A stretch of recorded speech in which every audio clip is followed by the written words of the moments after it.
Our job as leaders in this space is not to just keep on trying to motivate people, changing the leadership message. It's actually about finding out what are the barriers that are keeping us stuck in survival mode and removing them for our people.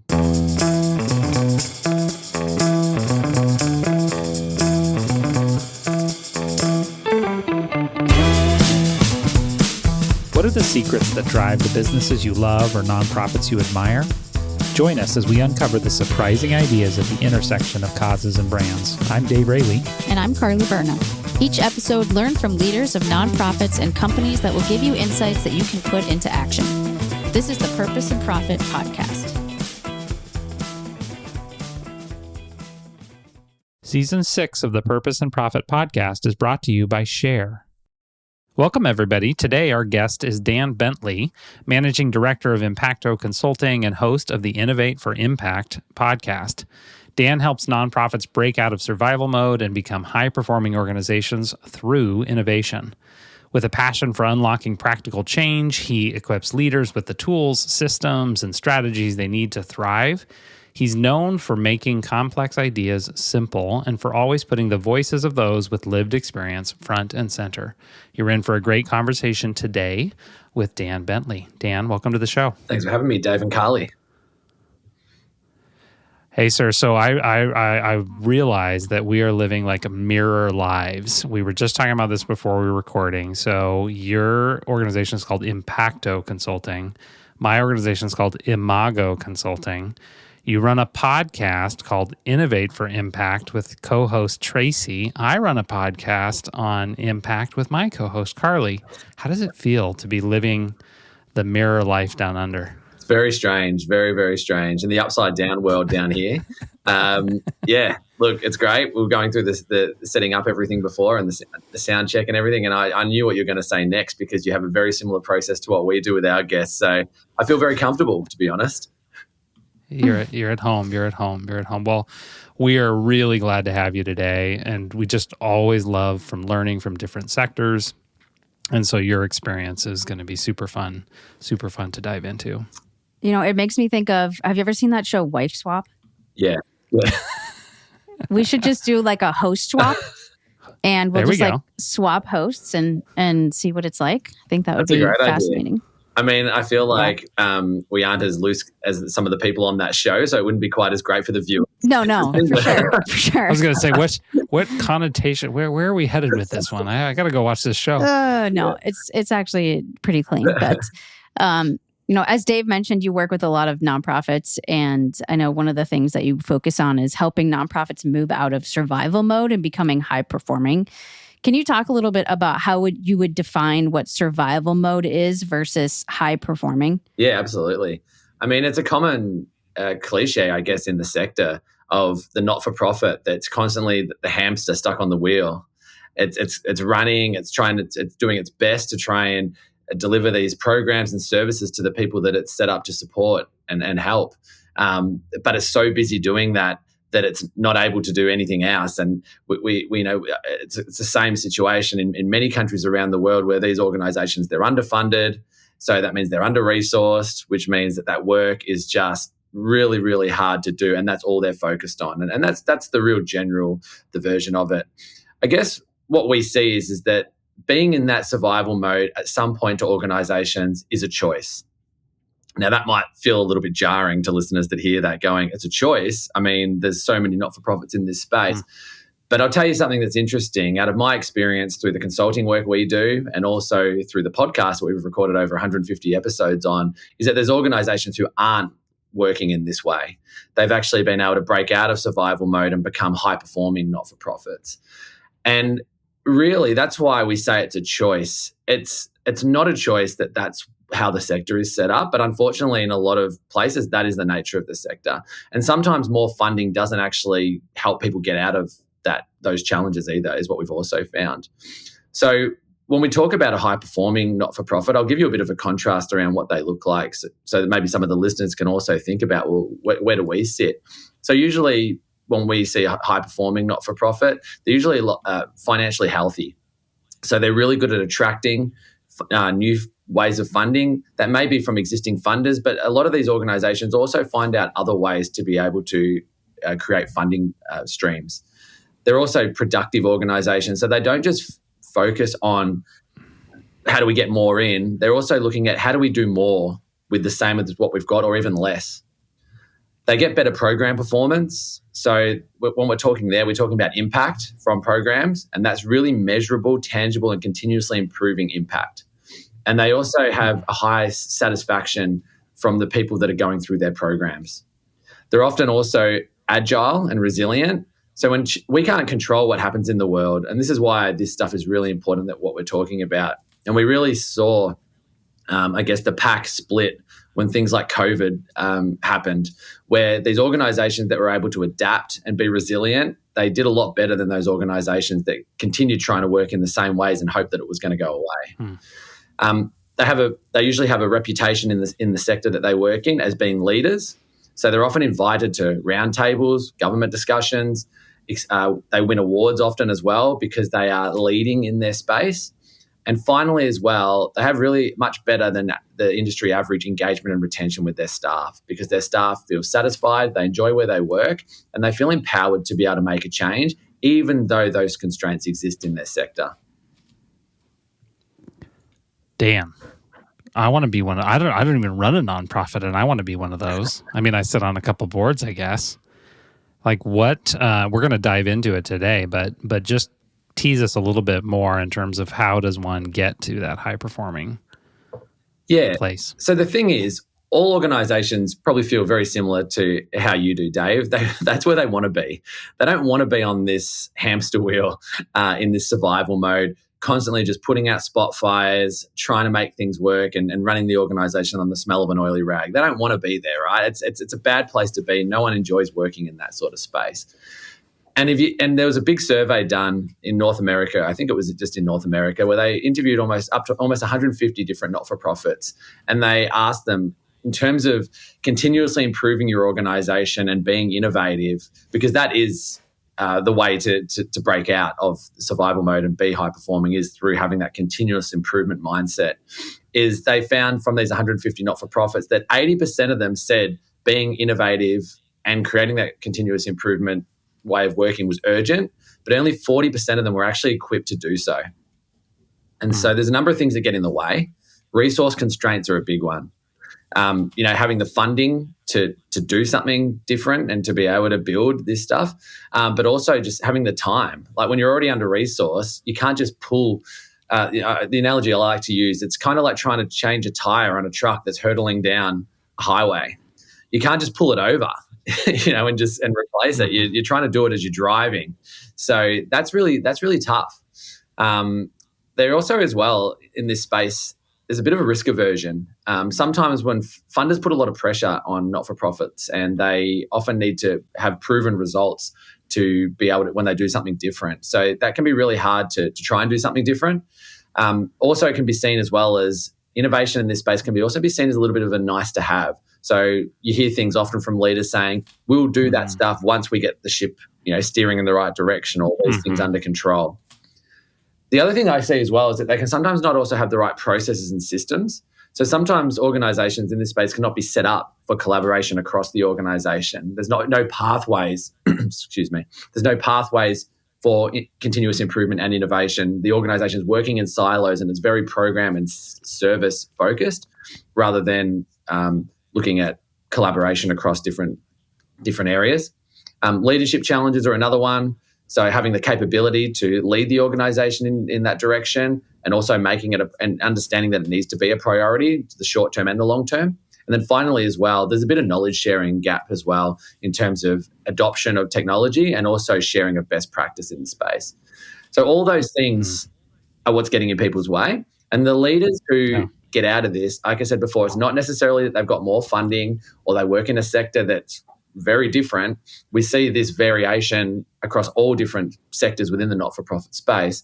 But the ones that break free are the ones that finally draw a line in the sand and they say no more. We're not doing this anymore. I don't want to run this sort of an organization. I want to create a high-performing organization. I want to create one where people are enjoying this, we're making a difference, and we're going to get off the hamster wheel.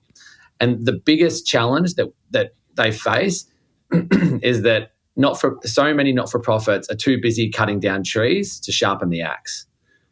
I'm sure you've heard that analogy before. I think it's from Stephen Covey's 7 Habits of Highly Effective People.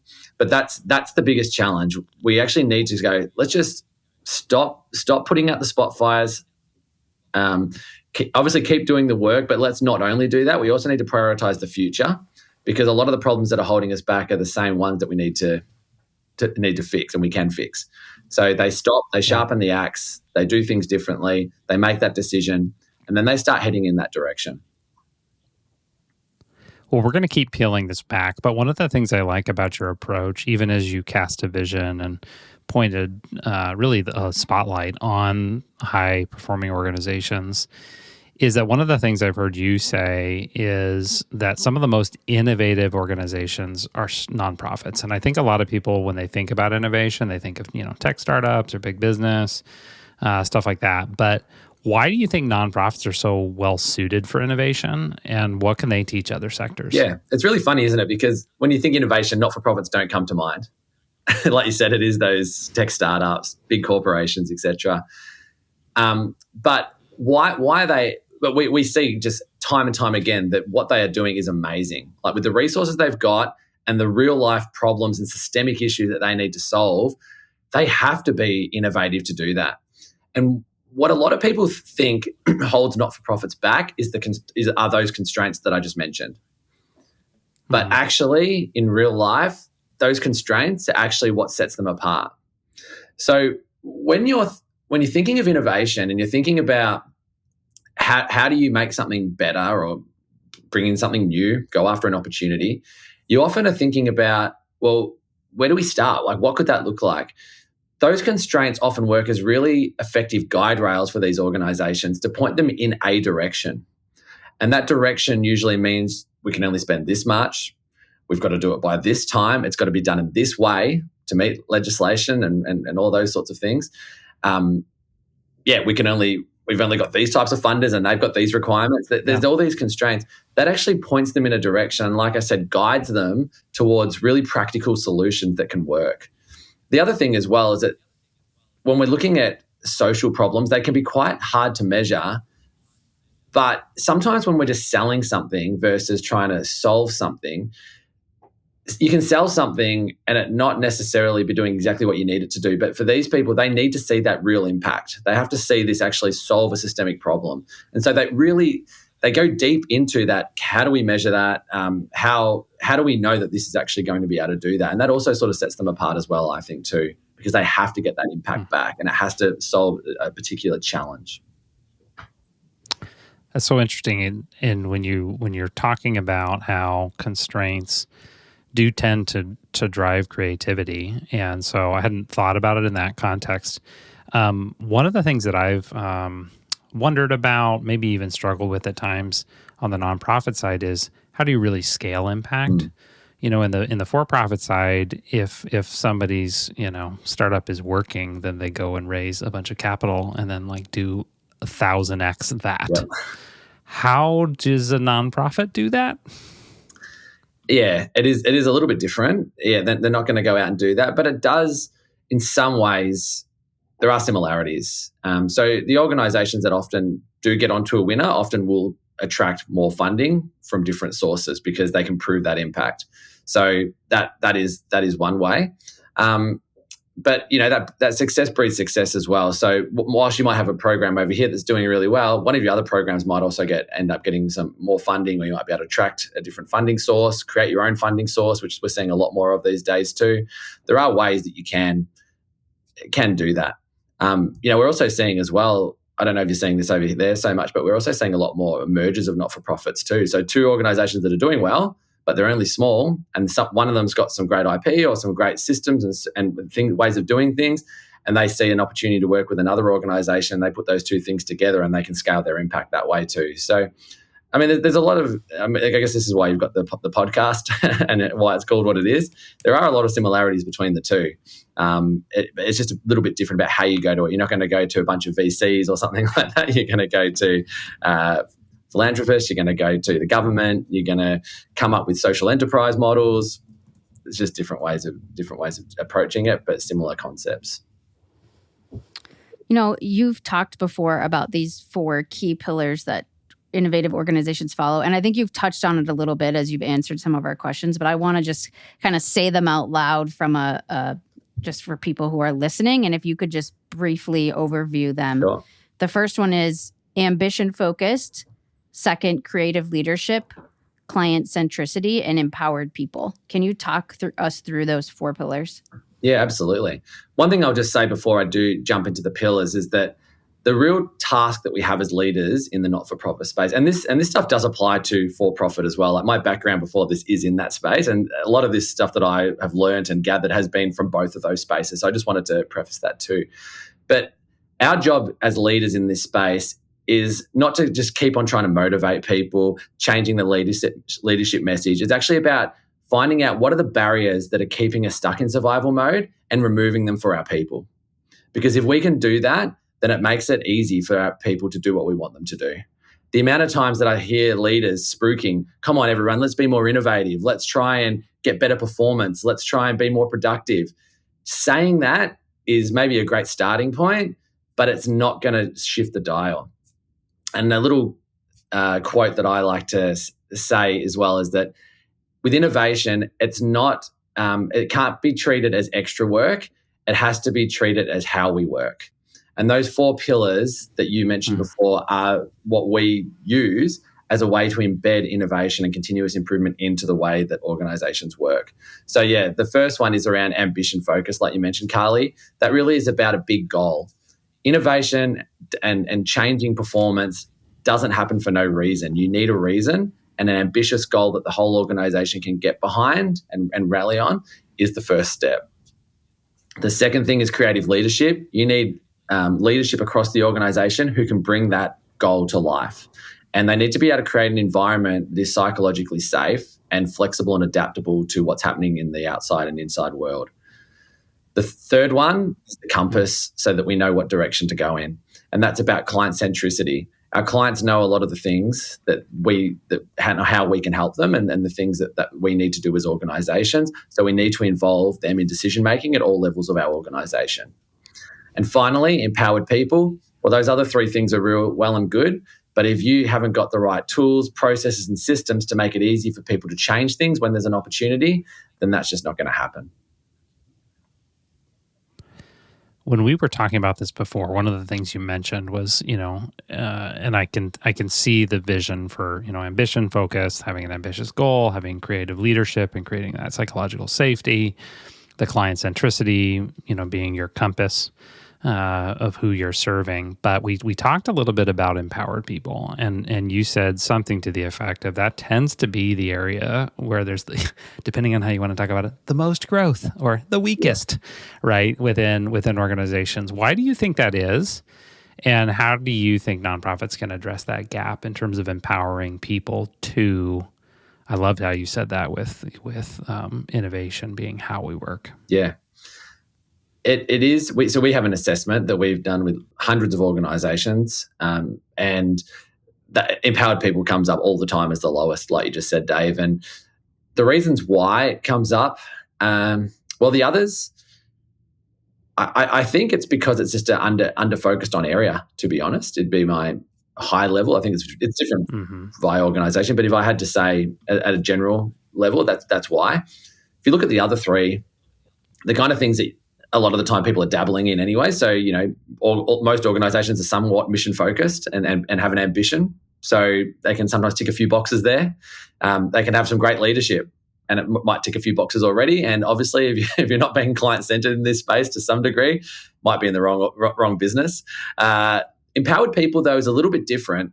It's about looking at how do you systemically empower your people across the organization. So, like I said, it's about investing in technology that makes their job so easy that they can focus on value add, not just, geez, how do I press all the buttons to make sure I can do the core part of my role? It's about having innovation processes where anyone can submit a problem or an idea and that goes somewhere and go to fruition and be completed. It's about having resources so that if I see something that's a quick win, I can pitch that idea and get funding to be able to do that. So all these little supports. And I think what we talked earlier before was about survival mode.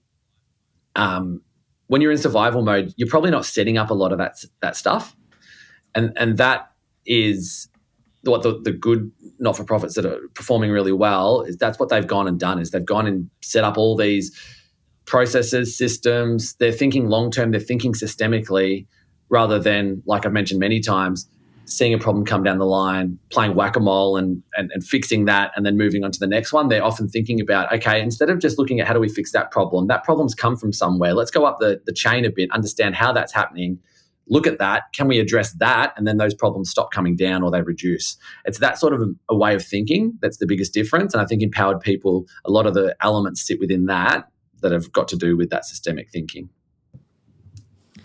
That's, that's super interesting. Which one is the weakest? I'm curious what you think is the strongest area for nonprofits that you see. Yeah, it's usually client centricity. I think we've seen a huge change, and a lot of it's been led by the organisations, but also a fair bit of it as well by government reform as well, around bringing in voice of lived experience, sharing decision making. In client centricity is probably the one is the highest. Probably the next one after that is ambition focus, but client centricity is the highest. And I think a lot of it's to do with the nature of the work, right? Anyone that works in this space is passionate about the people. Yeah. That's where our focus naturally goes. But also, we're also realising, and we've had a few royal commissions here in a few different areas, and aged care is one of the big ones recently, and the government has actually just said, look, to get the outcomes that we need for residents and for clients, we actually need to have this enforced across the sector, because some organisations are doing it really well, but others just weren't doing it. And they were really just looking at how do we make profit from this sort of an industry. And so having that now as a standard across the sector means that if you go into that sort of care, you're going to get that great experience or a better experience than you would previously. So, yeah. Would you say that client centricity is the same as saying, like, for a for-profit customer centric or for a nonprofit donor centric? They're very similar. I mean, you could also even say, people, like your staff centric as well, right? Yeah, people centric. Yeah, similar type of thing. It's absolutely probably closest to customer centricity in the for-profit space. It's a lot of the things that we implement are things. My background was in CX, customer experience. So a lot of the things that we're implementing with people are things that have worked there and have been adapted for the not-for-profit space. There's a lot of similarities. I mean, at the end of the day, what is CX? You look at it and you go, how do you understand someone's experience? What is that journey? What are the problems and the jobs that they've got to do? How do you look at that across the journey? Try and find pain points, try and find moments that matter for them, and build an experience that's going to help them get through that service and program or whatever, or through that challenge via a service or program. So it's very similar, very, very similar. Donor experience, there's elements that are similar, and same with employee experience. There's elements that are similar, but obviously the context is different.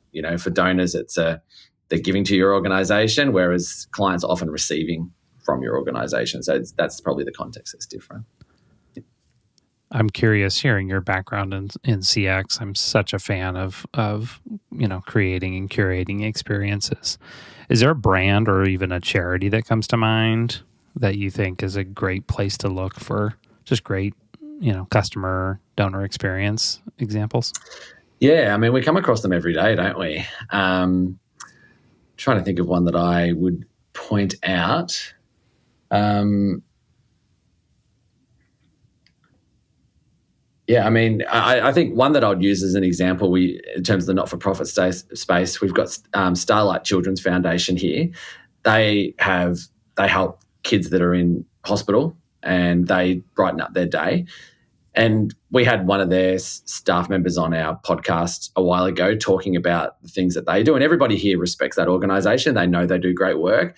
But hearing how they create those experiences was just really, really interesting. So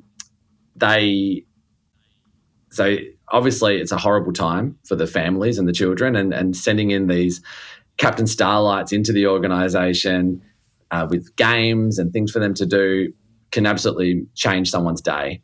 And They have an internal innovation process within their organization that enables those captain starlights when they're out on the road, maybe visiting a number of different kids in different hospitals every day. If they see an opportunity to be able to do something different, they've got a really easy innovation process where they can submit something, whether it's a voice note on the way driving in the car to the next place. They can make a video, and there's a team there that will help them prototype and then bring those experiences through so that they've always got the newest, the things that work well with the kids. They've always got those things on their belt to pull out and do that with them. So that's one that comes to mind when you say that in the not-for-profit space. I think, to be honest, I see a lot of good and bad CX in hospitality. I went to this cafe the other day, and the experience was just absolutely amazing. The food was not bad, but just the way that their staff had been trained and the systems that they had set up to be able to deliver that experience was chalk and cheese from this brewery that I'd visited a week before. And I was talking to my partner about this the whole time we're sitting there eating, just being like, look what the waiter has just said to us when she came out and we asked if they could edit something on the menu. She said it this way, like that is just such a positive way of putting it. Whereas the other person said, if you want your pizza to be modified, go to a pizza restaurant. We don't do that here. And was really like, you're kind of like, there's no system there. There's no probably not much training there in terms of being able to handle those questions. That person just got put under the pump and freaked out, right? So I think, again, I guess to answer your question, what I see and the thing that makes the biggest difference in CX experiences, whether it's in the not-for-profit space and it's Starlight or it's this cafe and this brewery that I was just showing you the difference in, is that ability to make this stuff systemized, make this a process that's repeatable, but is bespoke to every person that goes through it. That's the goal, right? You want as a person not to feel like you're being pushed through a process. That's the furthest thing that I want people to take from this. It's not about having a cookie cutter approach. It's about having good processes and systems and knowledge, capability, etc., in your organization that most of the time, if not all of the time, creates the experience that you want the person to experience. This episode is brought to you by Imago Consulting and co-host and founder Dave Raley's new book, The Rise of Sustainable Giving. You can learn more and pick up a copy at sustainablegiving.org. Again, that's sustainablegiving.org. Virtuous helps nonprofits grow generosity through personal donor engagement and streamlined workflows. With CRM, fundraising, and marketing tools, Virtuous helps build trust and impact. Visit virtuous.org to learn more.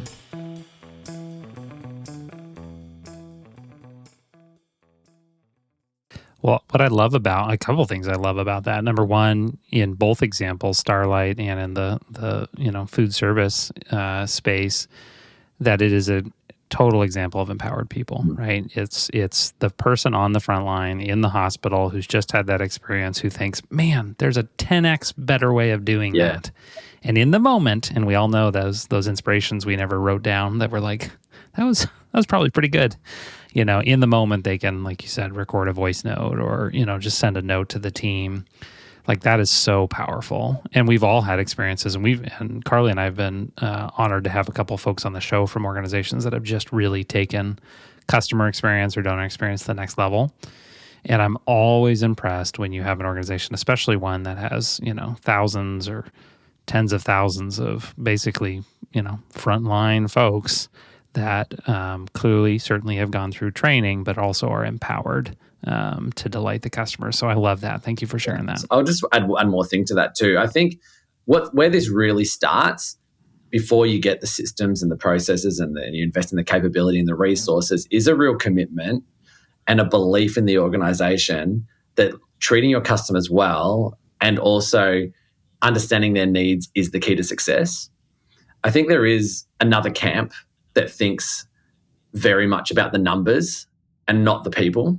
And I think if you have that type of leadership and you have that type of mentality, then it's very hard to pull off great experiences because you're thinking about the wrong things and you're not building the process and the systems and the experiences around the right things. You're thinking about probably bums on seats. You're thinking about maybe ticking boxes around client experience. You're not truly trying to understand. I think that's where I see it. You sometimes see an organization that was like that, a new leader comes in or a series of leaders come in and they change that mindset, and then all of a sudden you start organically seeing some of these things happen and these experiences getting better. So I think you need to have that first, and then you build the scaffolding around that to create those experiences. Yeah, it's so interesting. That juxtaposition, it feels like a juxtaposition between having, systematized process in order to be high performing and innovative, but not like sort of kill the culture, through sort of I wouldn't call it over systematization, but it's interesting. Yeah, it's about it being specific enough so that it's easy for people to do a good job, but flexible enough where you can make that experience customized to the person that you're talking to and you're working with. That's kind of the sweet spot. Yeah. That's good. It's good. Well, hey, Dan, so we always love to end every episode with a lightning round, just of personal questions. We're going to get to that in a minute, but I thought I would just step back and just say, you've come from, we didn't talk a lot about your for-profit background, but you've got that for-profit background. You founded this consultancy. Was it 8 years ago? Do I remember that correctly? Yep. So you've been doing this for 8 years. Just step back and think back to Dan 8 years ago, coming from the for-profit sector into the not-for-profit sector, thinking about working with that. What's one piece of advice you would give to yourself and then by extension to our listeners thinking back? Yeah. I think the best bit of advice that I would give myself and anyone else in this sort of a situation is really about getting there and just learn the sectors. It's funny because I love, and this is what I love about your podcast, is that there's so many things that are similar about the for purpose and the for-profit sectors, but there's also nuance that's so different. And I think the thing that was I'd already been on a board and I'd been volunteering in this space, but when I really got into it, understanding, and I've used this word a lot today, but understanding systems, understanding how funding works, understanding like that the whole the sector as it is probably the steepest learning curve from somebody moving from the for-profit space into the for-purpose space. There's just, if you don't understand that, one, you're probably going to come off as a little bit hey, I've worked in the for-profit space and I know what to do. Let's come in and bring that in. That never goes well. But you're also, it's so different when you're trying to solve systemic issues and wicked problems than it is to, if I worked in insurance and telecommunications before that, we're looking at selling phone plans, we're looking at selling insurance policies. It's such a different, you don't need to think so broadly about maybe the unintended consequences of any decision and anything you put out there. Whereas in this space, you really have to think about that, because you pull one lever and it may not actually get you the outcome you want. It may actually change something over here that's actually not what you wanted.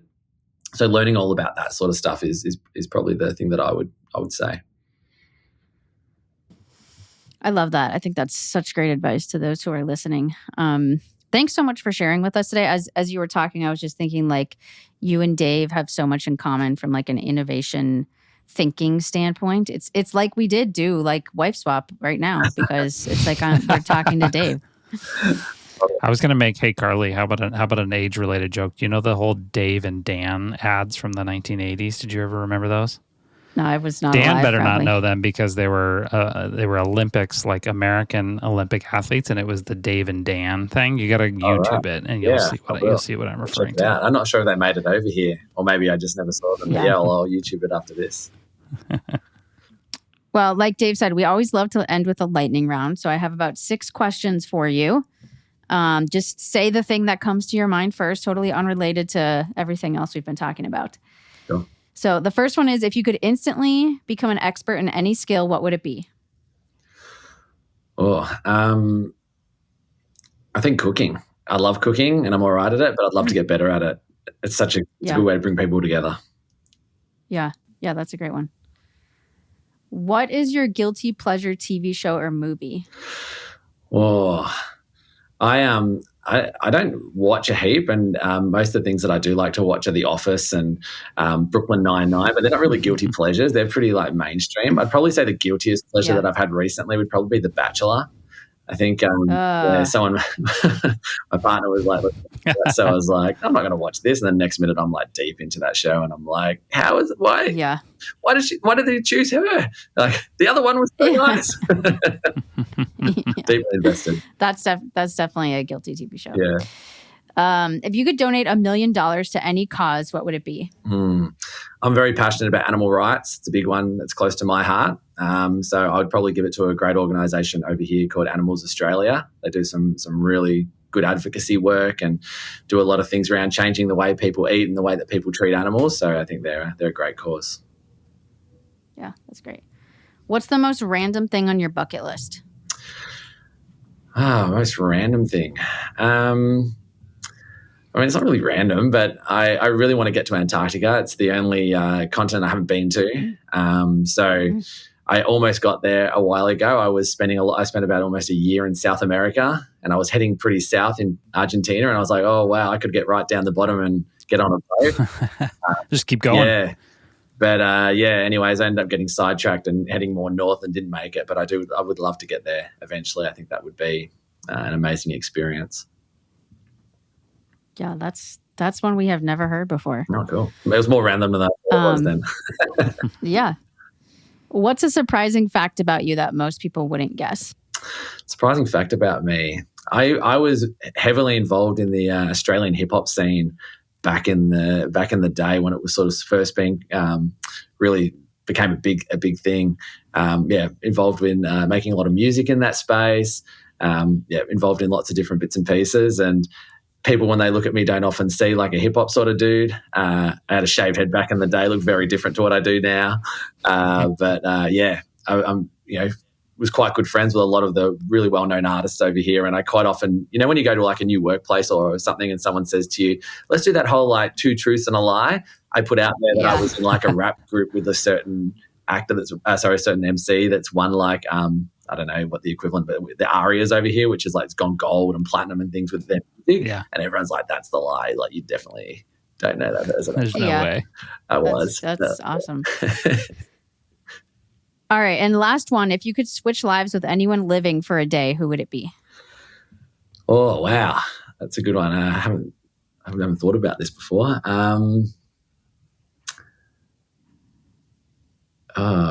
Who would I choose? It's a good question, that one.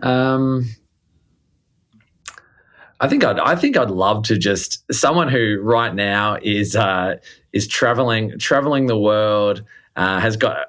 They're not even a famous person that I'm choosing here. This is just an everyday person that's got a lot of money in their bank account. They're just on like a long trip. They're in somewhere nice and tropical right now. We're heading into winter here in Australia, so this is why it's on my mind. And they haven't got a care in the world. I'd love to swap with them for a day. Just take a little break, have a note full. I can do whatever I want for that day, spend their resources, and then come back to my normal life and get back to work. I love it. Well, we could just do a house swap because we're coming into summer. I love it. By the way, I have an Australian YouTuber I love, and he always refers to northern summer. It's like just so you guys know, it's not summer here. Yeah. I get it. And I'm in the very south of Australia as well, and down in Melbourne, so it does get very cold here. So we all sort of, when you're getting closer, we all go, oh my God, it's going to be pretty grim for the next few months. And we always have to mention that because when people think of Australia, they're always thinking about summer. They always think it's warm, but it does get pretty cold. It doesn't snow where I am or anything like that, only up in the mountains, but it's cold enough. We get a lot of sideways rain. Yeah. Cold enough. Well, I'm in the Pacific Northwest in the U.S., so we get plenty of cool, wet days where I'm at. Well, Dan, thank you for joining us today. Thanks for speaking of figuring out all the time zones and everything, and just candidly for what you're doing to invest in the sector, right? And just the lessons you've learned that you continue to learn, and for sharing with our listeners today. I appreciate you.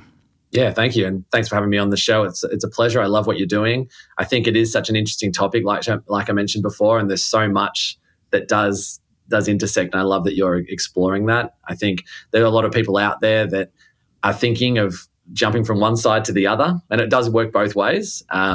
But I think this sort of a podcast is great for those people because they can really understand, well, what can I bring? What are those transferable skills?